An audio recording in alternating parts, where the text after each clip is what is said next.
Assalamu alaikum. Kutman Okuşbak Kunuzların hurmatlı Nukat Kavacı Motor kanalı. Benim kanalımın patişleri bugün kunga 24 sentyar kunga 6 gündегі valitalan kurslarмен tanıştырады. İşinizlere iyilik. Allah'ın nimetlerini sana silahınız versin. Ançet ülkede işler жүрген мекендештеріңізге Allah'ım işlerini жеңіл қылсын. Тапқан тұққаны жақсылыққа бұйырсын деп аз банктан жана көрсетейін. Koşuyoruz, bankta canına koşuyoruz.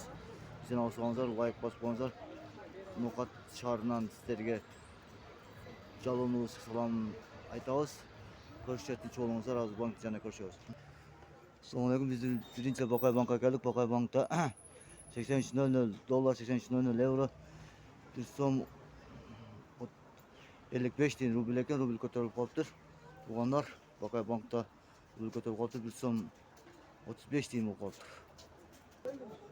Assalamu alaikum. Biz adaş ketipmiz. Kechirasizlar. 82.70 dolar, 82.00 euro. Bir som 36 tin rubil eken, rubil ko'tarilib qolibdir. Tuğanlar bugün Nukat şahrında rubil ko'tarilib qolibdir. Hozir biz Doskredit Bank var. Doskredit Bank'ta qancha ekan shu yerdan ko'rishamiz. Doskredit Bank'ta dele 81.30 euro, dolar 81.30 dolar, 80.50 euro, 1.55 tin rubil eken.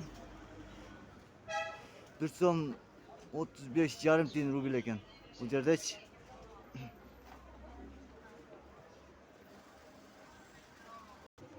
Biz hazır Eko İslam Bank'a geldik. Eko İslam Bank'ta 80 tin dolar, 80-50 euro, 1.35 tin rubil eken. Bu yerde rubil bar yerdeler ko'tarib qoldi. Tuğanlar az biz Finka Bank var. Finka Bank'ta qancha ekan shu yerdan ko'rishamiz. Finka Bank'a geldik. Finka Bank'ta 82.50 dolar, 81.00 euro, 1.35 tin rubil eken. Kazak tengesi 1.18 tin eken. Şunu bilen Nukat Kavacı Motor kanalı bugünkü күндү сабаксыны жыйынтыкта сиздер менен коштошуп коебуз. Саламатта болуңуздар. Аманчылыкта көрүшөлү, көз тынч болсун. Эч качан уруш болбосун.